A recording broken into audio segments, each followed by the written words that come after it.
This is the first year of John R. Rogers staff bike build activity that we launched this year. So staff, as you can see behind me here, is building a total of 20 bikes. We'll be donating to our feeder Northeast elementary schools and Gary and Shaw, our 2 feeder middle schools.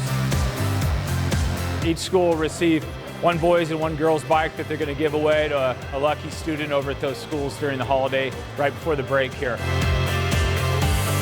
Our staff has a big heart. They participate in a lot of giving traditions here to the holidays. We really believe in breaking down barriers and kind of equalizing the playing field, and our staff really gets behind that. So for us, it's an equity piece. We want to make sure our students, our young future Pirates, have the same opportunities that students do anywhere here in the Spokane area. The district's put a lot of focus on aligning the work with our feeder pattern schools this year, so that's another angle of it. But often we're so busy and frenetic pace of school, we don't get enough time to just, as a staff, kind of bond and spend some time while still, coming up with a pretty cool product at the end of the day.